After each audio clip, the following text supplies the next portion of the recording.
Namaskar and welcome to this exciting show, Sattology, Debunking Mythology. I have a very good. Today we are continuing with Bhishma Nirvana, and you will be watching the first series tomorrow, and this is the second part of the same series. And in this, we are talking about the other proofs.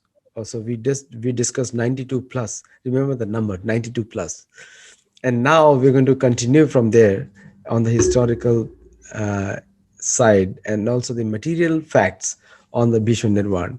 In between, we're going to spice it up today. We have a plan to spice it up. So let us welcome without delay my great friend and an author and a philosopher and modern Muni, Nilesh Oak. Namaskar Aditya ji, and always a pleasure to have conversations with you. You know the samvad, that's a wad and a samvad, and maybe that's the time I open my mouth.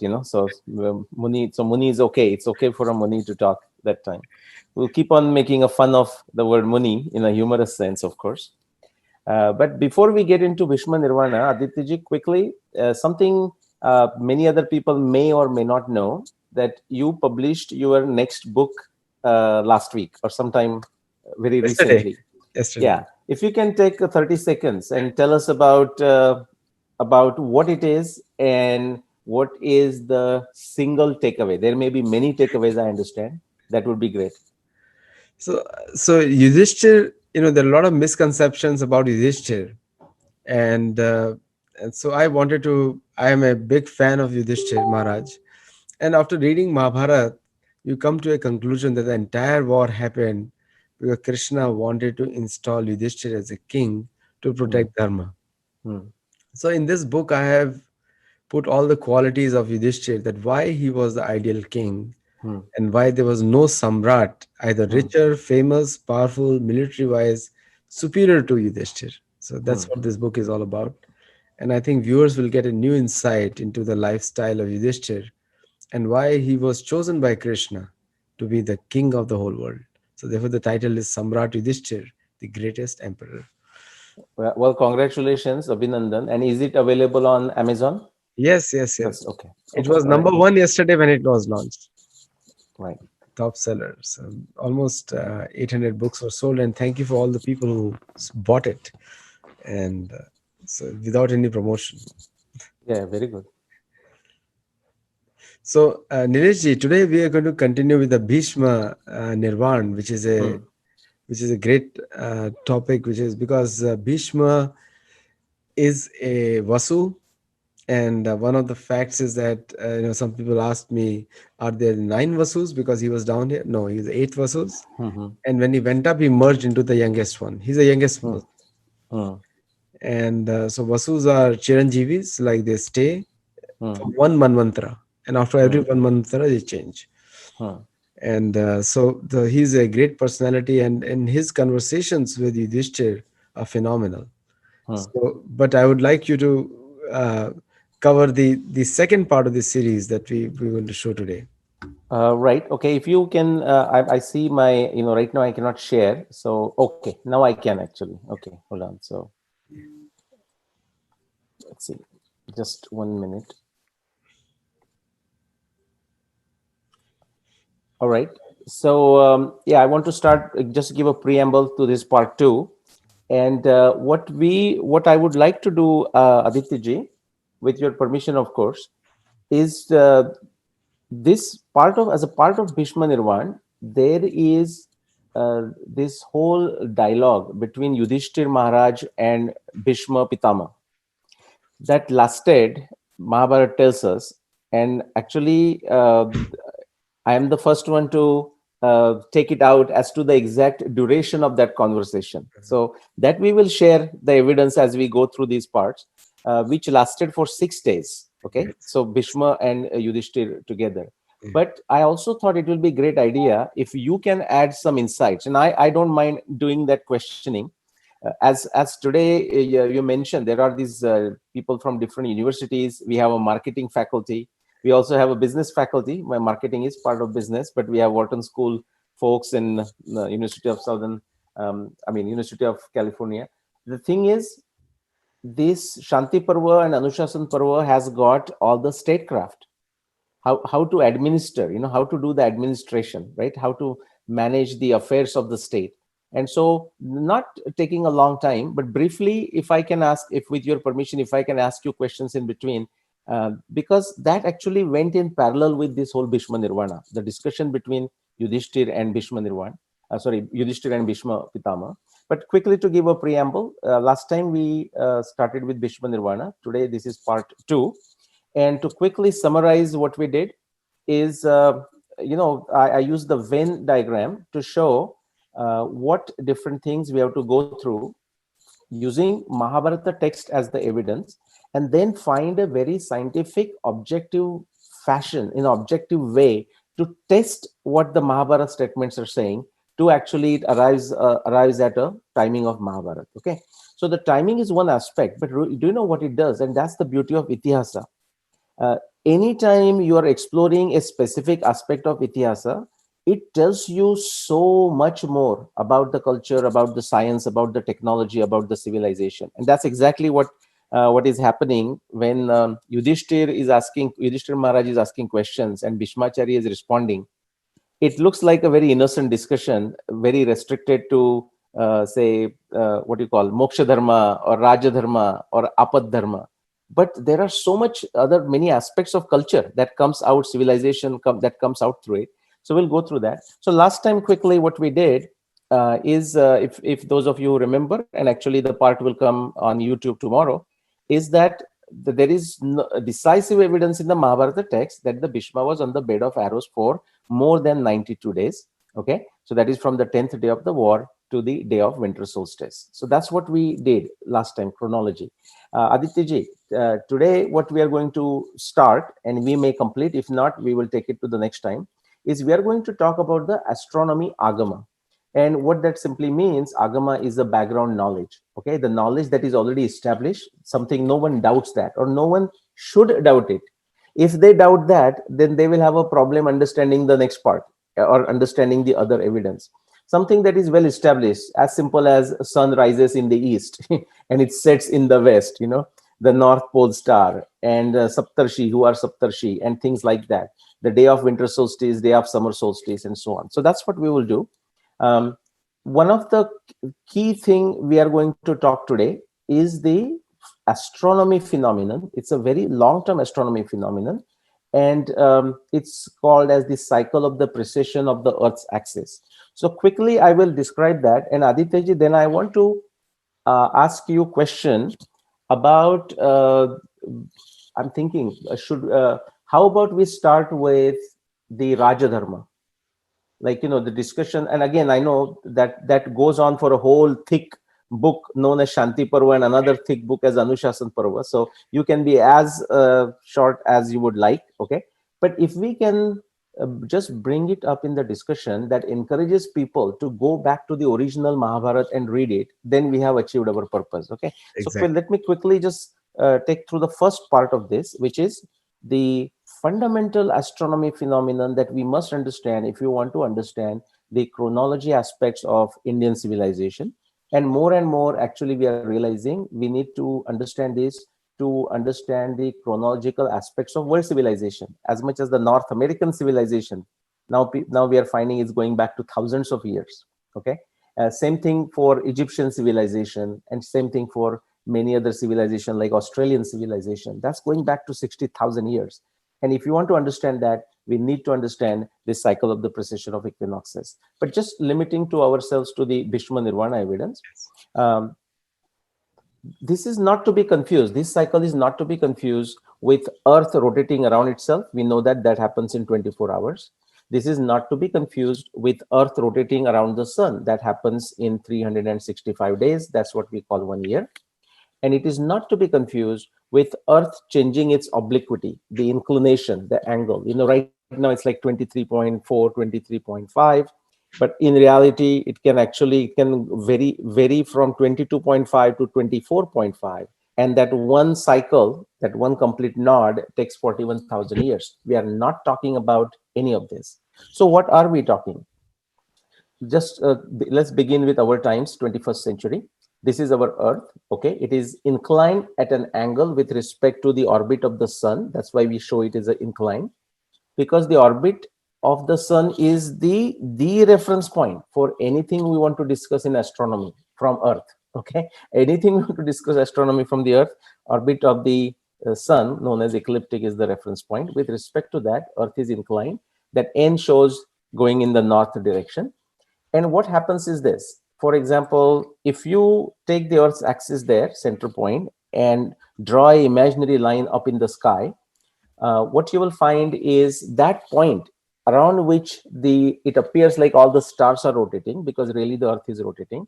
That is known as NCP, North Celestial Pole. And if there happens to be a bright star next to it, we call it a North Pole star. Okay, there may not always be a pole star. Currently, that pole star is a Polaris. Okay, in Indian astronomy, we will call that Dhruva Matsya. Okay, that's Dhruva Matsya. But in a modern astronomy or Western astronomy, the star is called Polaris. Now, now to explain what the precession of the Earth's axis is. What happens is that where Earth's axis is pointing in the sky is not fixed. It has a very slow motion, like a gyratory motion that goes like this and completes one circle in about 26,000 years. Okay. What does that mean is, let's say if we go back halfway, like 13,000 years approximately, the Polaris was not the pole star, but the Brahma Rashi or Abhijit, or in modern astronomy, Vega, that was the pole star. Okay.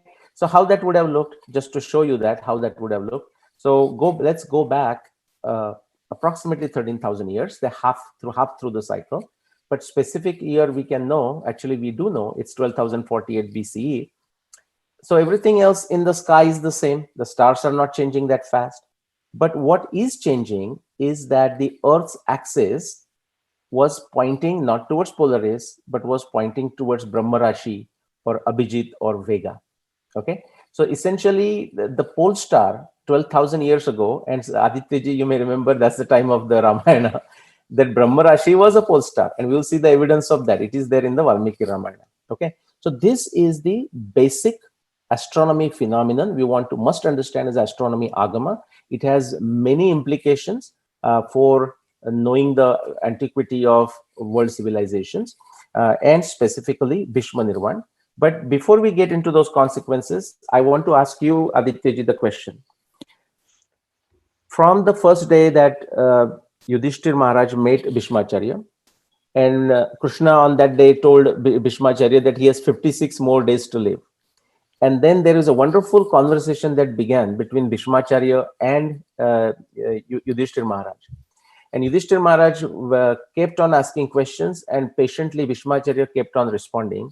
They discussed many interesting subjects, and those are covered in the Shanti Parva and also the Anushasan Parva of Mahabharata. It's a huge subject, but if would you give some salient features of some of the things that Bhishmacharya explained as like the statecraft, the principles of a statecraft? What should Yudhishthira do to be a good ruler? No, I think this is such a right time to ask this question, Nilesh ji, because Bhishma is a great personality and is an ocean of knowledge. Hmm. Ganga Putra, Vasu. It's Hmm. very rare for humanity to hear from such people. Like Hmm. Mahabharata's instructions from Markandeya Rishi, the second oldest living person on the planet, Hmm. who sees 2 days of Brahma, 3 days of Brahma, which Hmm. is very unique, not possible for normal human being. Hmm. So Bhishma tells Yudhishthir many things. One of the things he says in Raj Dharma, he says that how a king should keep his character very clean, very Hmm. simple character. Hmm. And Loktantra is the word he uses over there. Loktantra he uses the terms like panchayat system. Hmm. The governance should be around villages. Hmm. About the Loktantra, it's not a new term. These are Hmm. the terms which are discussed even that time also. Hmm. And the advisors should be chosen in such a way Hmm. that they help the king in coming close to the population.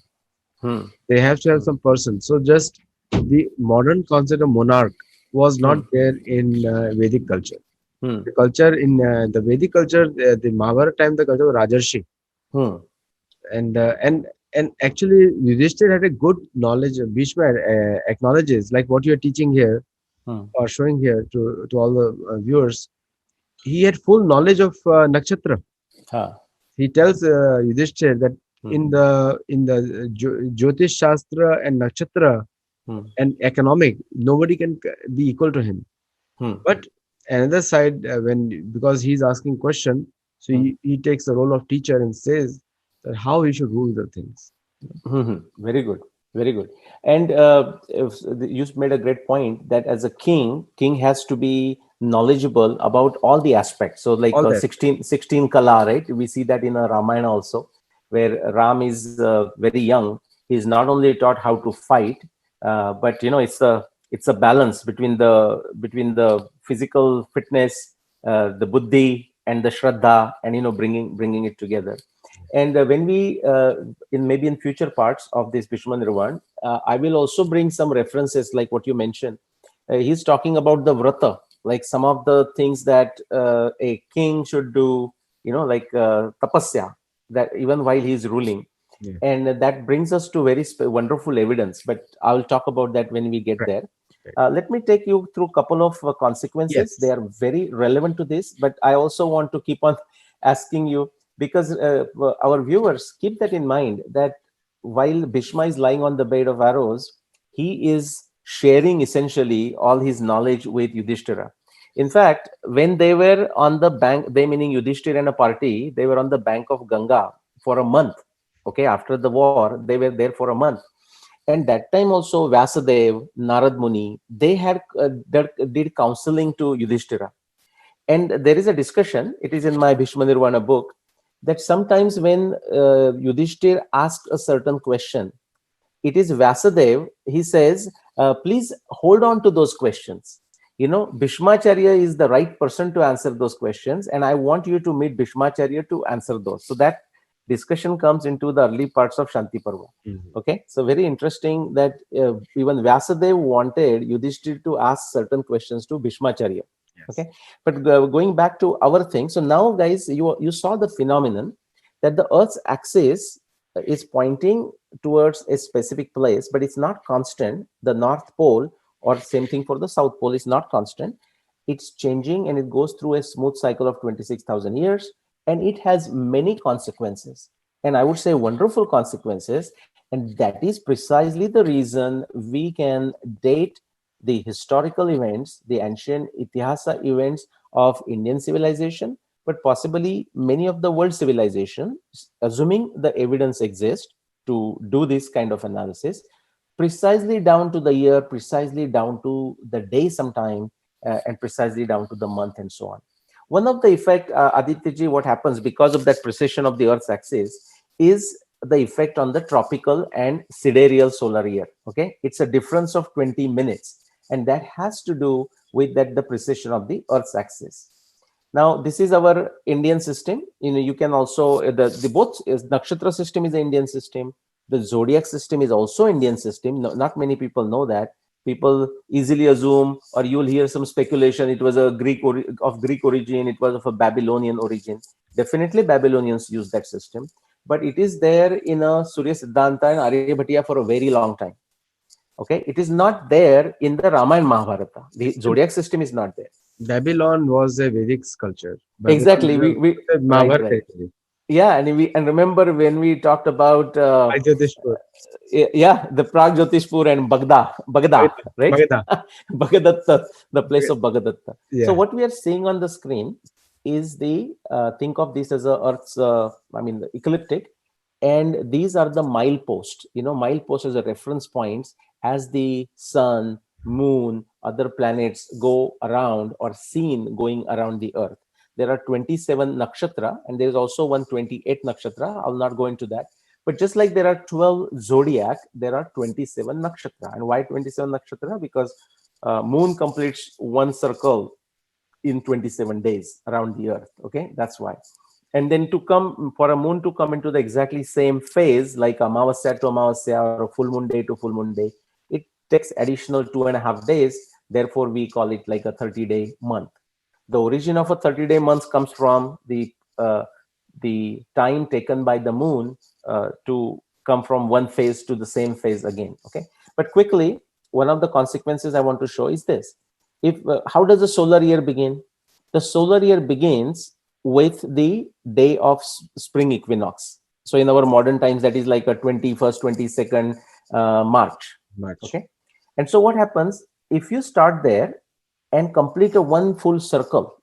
Okay, when you complete that circle, and come back to the same point of vernal equinox or spring equinox, it takes 365 days and 0.2422 days, the fractional number. That is a tropical solar year. However, just imagine there was a star, a reference star. We use that to note down the position of the sun on the spring equinox.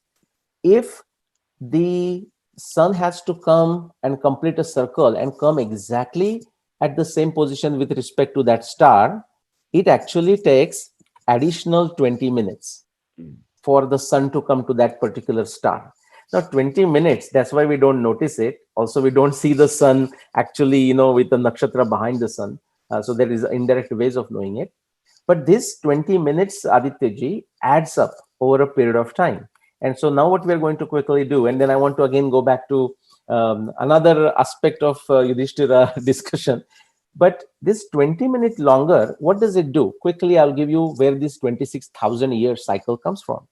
Okay, so 20 minutes per year is the gap. Okay, so to come to that with respect to that same star, background star, for sun to come there on the day of spring equinox, or with respect to that star, it takes 20 minutes longer, 20 minutes extra. It looks very simple. It's like a same day, we will say, but over time, this is going to add up. So if you do 20 times 3, that's 60 minutes. Okay, 3 times that, if you want to do into hours, that's 72. What does that mean? Like one day. We will find a shift of 1 degree in 72 years. That's Sun's yuga. One mantra. that's a one definition of a yuga. One Yeah. definition. Okay, not all definition, but one definition of a yuga. Yeah. And what that means is how it is relevant to our Bhishma Nirvana. We will slowly get there. But the day of winter solstice, on which day the Bhishma is waiting for that day so that he can leave his body, that day will shift, okay, with respect to the background star every 72 years. Okay, but let's just go for that 26,000 years. So now 1 degree, and we know in a whole circle around the earth, or any circle, it's 360 degrees. So to shift something, I mean, for a star or a relative position of the sun with respect to star takes 72 years, and there are 360 degrees. So if you multiply 72 times 360, that gives you 25,920 years. That is that approximately 26,000 year precession cycle. Okay, so we will go to the next two consequences, but before I do that, back to you, Aditya ji. Uh, so Yudhishthir Maharaj is asking about the statecraft. He's also interested in like all the 4 aspects: dharma, artha, kama, moksha. What are specific advice that or specific questions Yudhishthir Maharaj asks to Bhishmacharya about the administration, but specific aspects of treasury in terms of taxation, or just the whole affairs of the state? What is his advice to Yudhishthir Maharaj? See, one of the things, one of the things he says, which is very fascinating for me, is that the taxation is essential for a king to survive. Hmm. But he says that the taxation should be such that it should not become a burden on the people to on which it is applied on. Hmm. So that means the expendable income. And he says the rajas that your character should be such that people should be willing to give you tax Hmm. on your character, basis of Hmm. your character. Hmm. Now those things are totally missing today, uh, Ah. because Yudhishthir was a loved personality. He had a huge popularity. Hmm. In fact, it is said it is difficult. It was difficult for him to be not known. So Hmm. Agyatwas was very difficult for him. Hmm. And but now, since he was the emperor of the whole world, practically, so then the taxation was also huge amount, huge, Hmm. Hmm. and people do not know that how the taxes used to be delivered. Hmm. There was no electronic currency that people can deposit online. It reaches there. Right. Taxes were carried on the backs of the elephants. Yeah. And so it Okay. was physically delivered to Hastinapur Okay. and physically delivered. And he used to have a whole army which was dealing only with the cash and the currency. Hmm. And so he advises him to have very less taxes, like 25% or Hmm. less on Okay. any person. So that's the amount he gives. And I think Okay. the same thing is spoken by Narad to Yudhishthir also. Hmm. And these are the same instructions copied by Chanakya when Hmm. he compiled his Chanakya Niti, Oh, wonderful. Arthashastra. Same, Do, yeah. Chanakya says that all his information comes from Mahabharata and Ramayana. He says it. Yeah, yeah. And Aditya, do we get information as to how they were paying the taxes? Which is what I meant to say is, uh, I mean, right now we electronic transfer of dollars here, right? That's what we will do. But there, was it in the form of grains? Was it in the form of other forms of wealth? I mean, do we get detailed descriptions as to what these things were in the Chanakya times and Ramayana times and maybe Mahabharata times? The currency name of Yudhishthira was Nishk, Okay. and it was two-thirds gold and one-third copper. Oh, interesting. So that Very, was the very coin interesting. which was used, and I do not know whether the coins should be there somewhere or Yeah, somebody must have found them. yeah. But they used to have a mint which used to Hmm. do that, Hmm. and the Hmm. mint was in Kaikeyi Pradesh, Takshashila. Interesting. Interesting. Okay. So And we, I mean, we haven't found, unfortunately, because it's going back long time ago. Um, we do have a descriptions in Mahabharata that the great warriors, their arrows used to have their names engraved on it. yes, We see that for Bhima, I mean, for all great warriors, but in Mahabharata, we find the descriptions for Bhima and Dronacharya, Ashwathama, Arjuna, and many others, right? So their names were written. So I'm sure there will be those insignias on the coins and, yes. of Yudhishthira and whatnot. Yeah, Okay. Oh, see, every archer, even modern time, every hmm. archer marks their arrows because uh-huh. every arrow is looks similar, same material, but whose Uh-huh. arrow hit the target? I was going to say that, and maybe see that's how the what you can say the observers would have collected the information too, right? Actually, in Mahabharata, Yuddha Parvas, right from Bhishma Parva all the way to Sautik Parva, but especially Shalya Parva, you see, right? Then say Bhima released 7 arrows of this kind, and they hit 2 arrows hit this person, and 3 arrows hit this person. And sometimes these are such a excruciating details that I mean initially or even now sometimes you find get boring, like when I'm reading through it tiring, if not boring, tiring. I'm saying, okay, now what, so then this guy hit so many arrows. Very, very interesting. So And the Arjuna's arrows were not straight, were sinusoidal. interesting. Okay. Because if you look at the modern science of the arrow, Hmm. when you throw the arrow, it vibrates, air Hmm. vibrates. So Hmm. every arrow is like if you look in slow motion, is going to move this way Okay. in the through the wind. So when you make a sinusoidal type of arrow, now Hmm. this has to be science has to be studied. Hmm. There the arrow goes straight Interesting. because the air Interesting. moves according to the arrows. So it's like Right, right. So, I mean, there are so many unexplored areas. I mean, even when we think that we understand hydrology of Mahabharata reasonably well or astronomy of Mahabharata reasonably well, we are just scratching the surface. You think of scratching the it, surface. there is so much. So, if I want to go take the audience back to this, Aditya ji. So, just first one we saw is that the star with respect to the sun at a specific cardinal points, say spring equinox or summer solstice, winter solstice, or fall equinox, and of course any other point you want to consider, will move, will change, will shift with respect to time, and it will shift by 1 degree every 72 years. That's what we saw as a one consequence of the precession of the Earth's axis.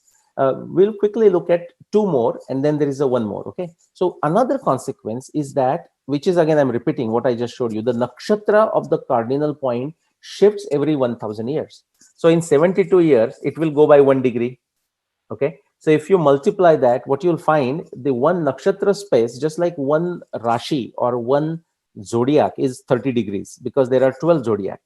Similarly, since there are 27 nakshatras, the space in degrees for each nakshatra is 13 degrees and some more.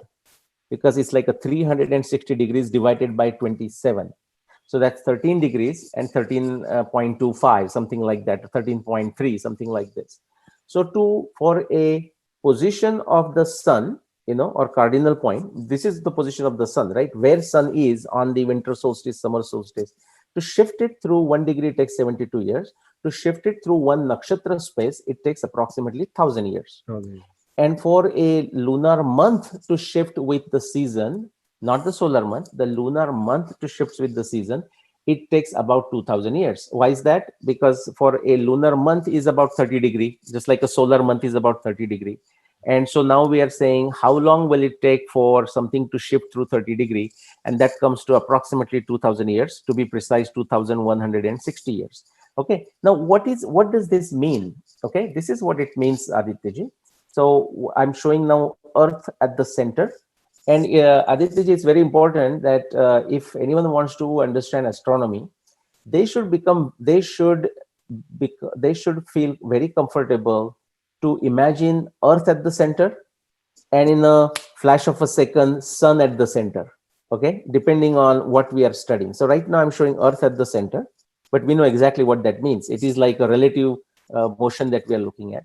The spring equinox is there, summer solstice is here, autumnal equinox is here, and winter solstice is there. Okay.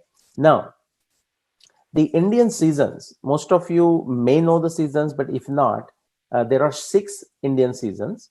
Okay. So Vasanta Rutu, Vasanta season, like we will call spring here, that begins, that is plus minus 1 month around the spring equinox. Okay. So that 1 and number 12, we will get to that. That's the Vasanta Rutu. But a solar year begins on the spring equinox. So I'm calling that on the spring equinox it began, as if the first month of the year is the second month of Vasanta Rutu. Then we have a Grishma Rutu. Okay. And that brings us to the day of summer solstice. Then we have a Varsha Rutu of 2 months. I'm calling those month 4 and 5. Then we have a Sharad Rutu, or you can call it pre-autumn. That's again Sharad Rutu of 2 months, 6 and 7. Then we have a Hemanta Rutu. Hima means snow. Okay. Because if you go in ancient India, then there was also snow during that time, colder times. Okay. So Hemanta Rutu 8 and 9. Now we came to the point of winter solstice. Now we have a Shishira Rutu, the coldest time you can say, and no leaves and stuff like that. Those are 2 months that are after the winter solstice, and the last month, which is actually the first month of Vasanta Rutu. Okay, so this is a background. Now look what happens in our times right now. If you look at the day of summer solstice, okay, 21st June, it comes around the Mruga Nakshatra. Actually, sun's position is in the Mruga Nakshatra, one of the 27 nakshatra. All right. Now, what does that mean? I'm not going to describe that, but what happens is the lunar month we decide by noting down the position of the full moon and to see which nakshatra, closest to which nakshatra it is.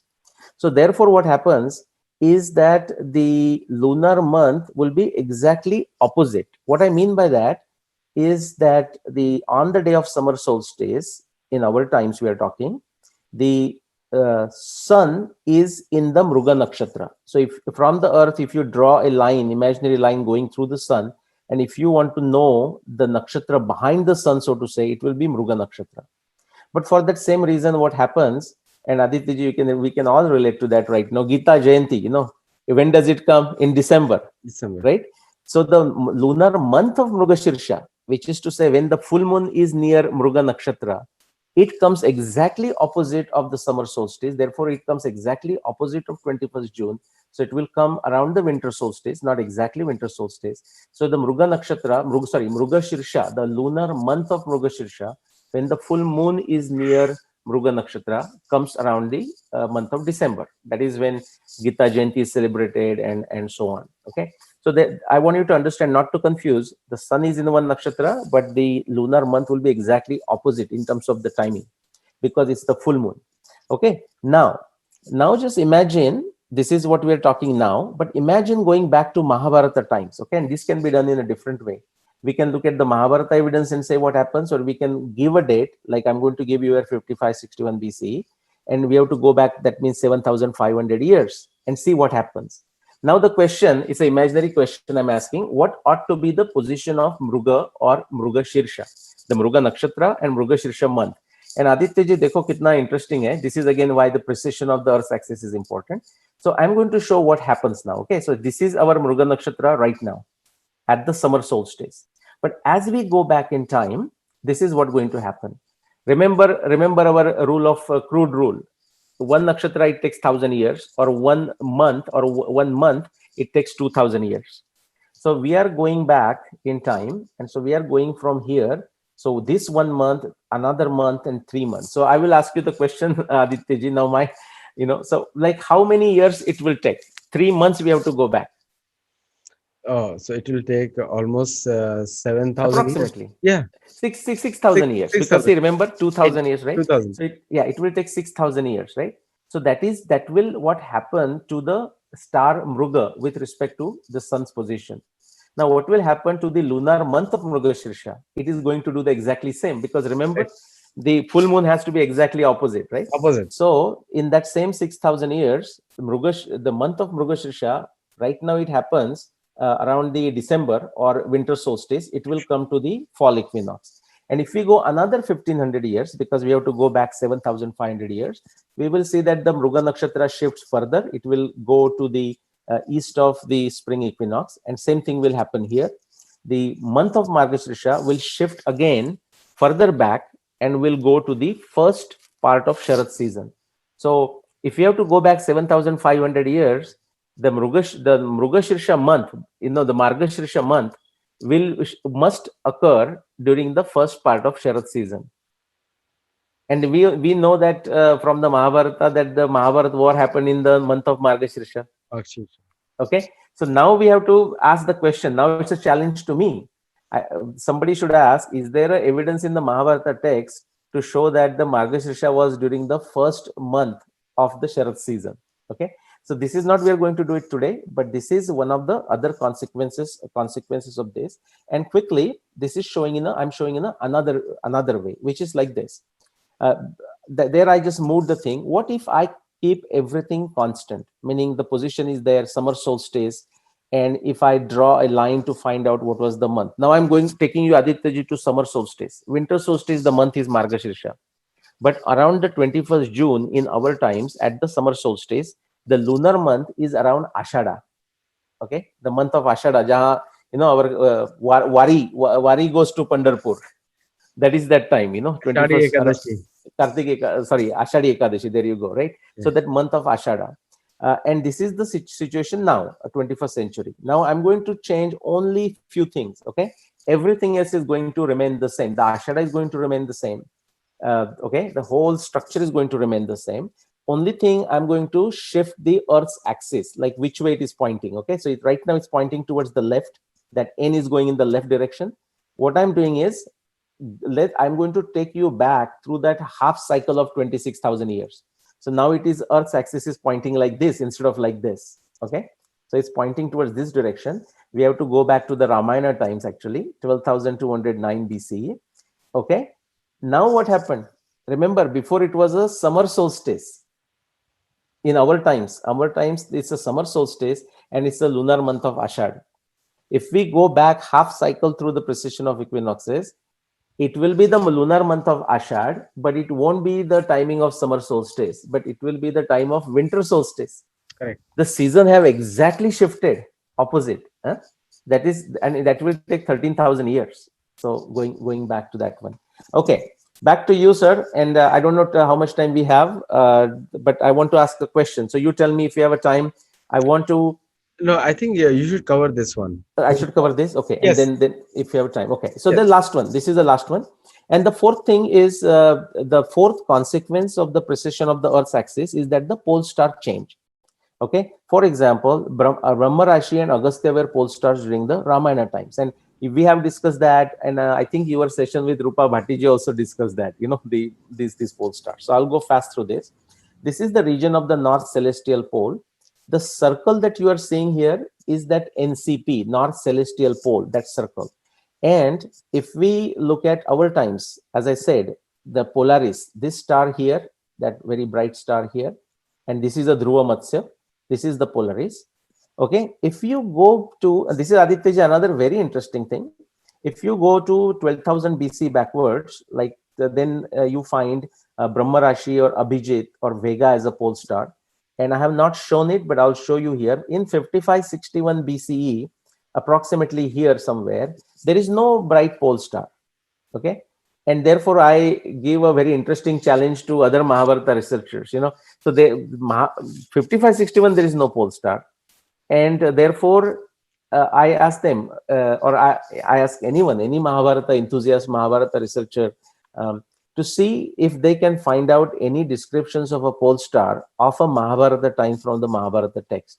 And my assertion is that they will not find any, because there was no pole star. Okay, but that's my assertion. Quickly, let me go to the south side. South side, right now in our times, 21st century, there is no distinct pole star. That is just a star I have shown there. It's not a pole star. It is the position of the pole point, South SCP, South Celestial Pole. But if we go back to Ramayana times, again, the brightest star, Agastya, the Canopus, was a pole star during that time. And again, there is not much description of the southern pole in the Mahabharata, southern side. But again, there was no pole star on either sides during the Mahabharata times. And this is what the scenario looked like at the during the Ramayana.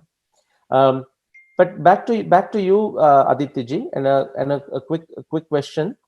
Um, what descriptions that Bhishmacharya pulls in describing the statecraft and many other aspects to Yudhishthira, and are there any references from Ramayana that either Bhishmacharya brings out or any other sages like Vyasamuni or Narad Muni brings out in explaining the things to Yudhishthira?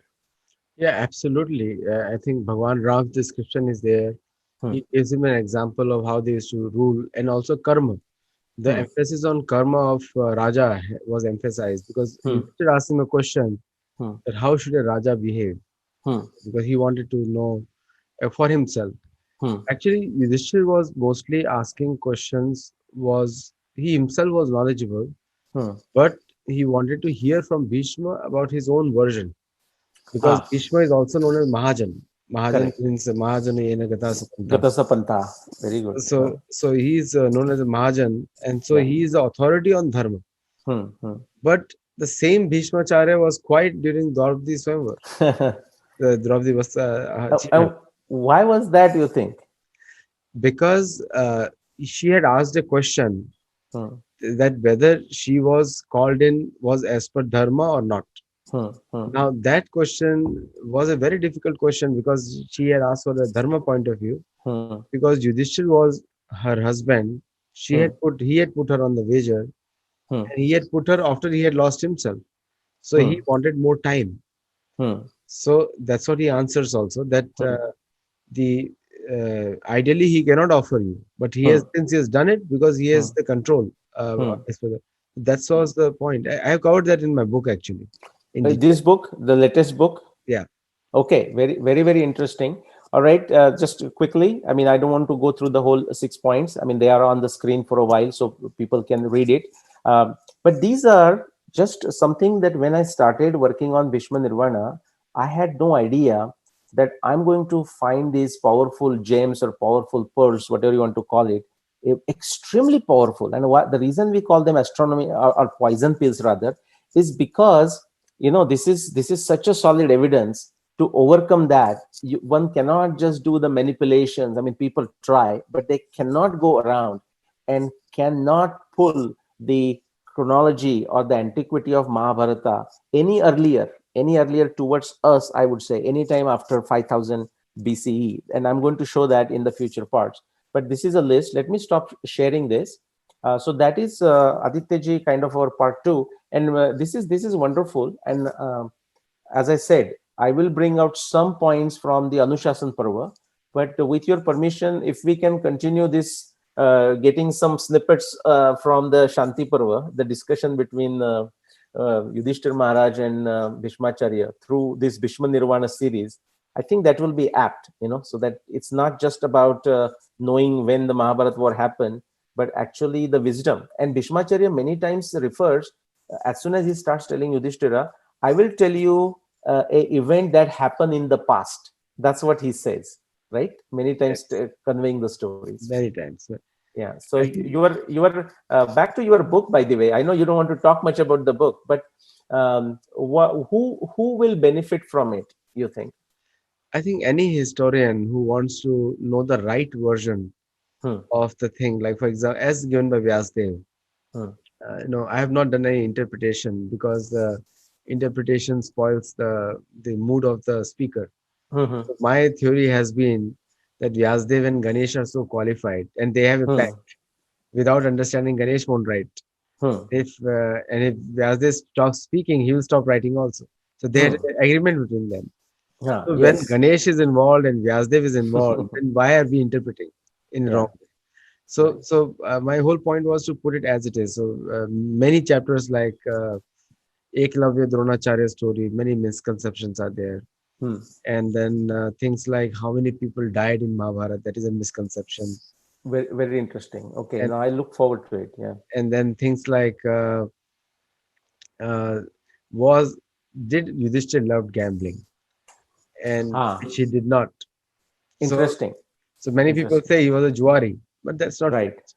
right, right. The reason why he fought was because Dhritarashtra ordered him Hmm, twice hmm, hmm, hmm, so there is a whole story on. And also, did Draupadi marry five husbands on her own? hmm, What was the hmm, story behind it?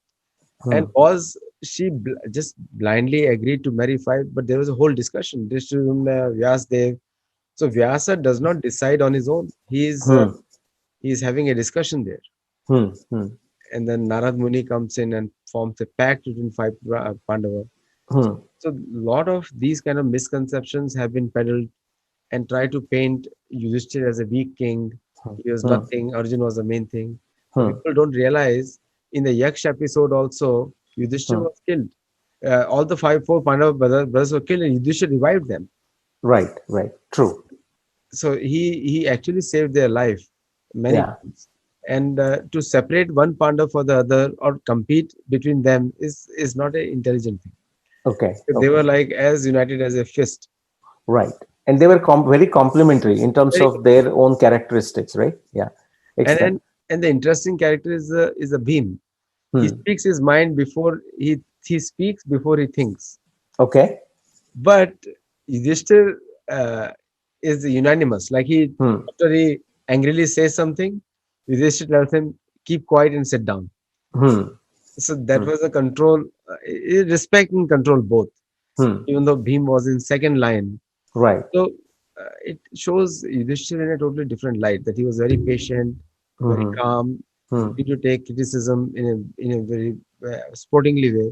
At the same Right. time, determined for protecting Dharma. Hmm. Hmm.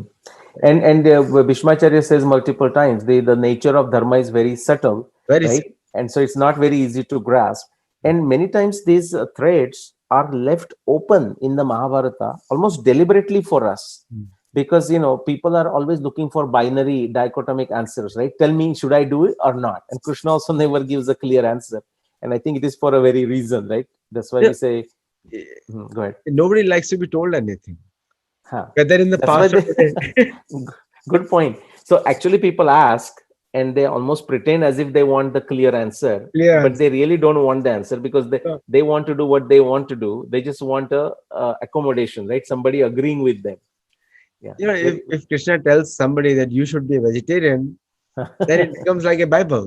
Yeah, It loses the charm of a Krishna true. Samvad. Yeah. Krishna says, this is what Sattvic people like, this is what Mm. Rasik people like, and this is what Tamasic people like. Now you Now you decide. decide which category you want to belong to. Correct, correct. Very, So it's very a good, very, very very good. persuasive answers. Like Yeah. if you have Sattvic food, then you'll get Ayur Bala Rogya. So you'll get an increased Sukha priti lifespan, vivardhana, Sukha right? Priti Vardhana. So, Yeah, so now you decide you want happiness or you want Rajasic food where you correct. are Shok. Correct, correct. Katavamla lavanatyushna tikshna ruksha vidayina ahara rajasyaiva dukkha shoka maya prada. Yeah, exactly. Yeah, So you decide what you want, Shuk or very good. How and how how true? How true? and then same thing with the Tamasic food. Hmm. So there is no way when somebody asks me that क्या महाभारत में भगवद गीता में चाय पीना मना है? Hmm. मैंने बोला, see, these are the three definitions. You classify whether it's a tamogun, rajogun, sattvagun, Correct. and you decide. There's a somebody asked me, Hmm. what is the difference between Bhagavad Gita and the Abrahamic literature? So I said, Hmm. they tell you what to do. Hmm. Gita lets you find out yourself. Yeah, and even after telling, just like Krishna said, "Yathechasi tatha kuru." Now you do whatever you feel like doing, right? Exactly, it exactly. it will do that. No, this was a wonderful session. Quickly, I want to summarize. So last time we looked at the chronology evidence, and that 92 plus, no one should forget that number. Yeah, And this time we looked at the astronomy background knowledge of the precession of the earth's axis, and four specific phenomenon, four specific consequences or outcome due to the precession of the earth's axis. And they all have this 92 plus these four have a amazing impact on the evidence that we are exploring of Bhishma Nirvana. So that's my Muni talk for today. a great money talk, and for viewers, who you, I'm saying all of you are laughing and smiling and enjoying. I know that. So it was a great talk, and we learned a lot about the wisdom of Bhishma and also the scientific way of how the planetary movements happen, and therefore we can rule out what could not have happened. Yes. And Neti Neti. neti neti. Yajnavalkyas and Neti Neti. So Not this, not this. Definitely not this. Sorry, back to you. so through neti neti we are able to find out what is exactly asti. Yes. So thank you so much for watching, and all the viewers. I'll see you in the next show, and don't forget to subscribe and also tell your friends about it. So we are not only discussing timelines, but also the lessons that we can learn from these very serious, grave episodes. Thank you. Namaskar.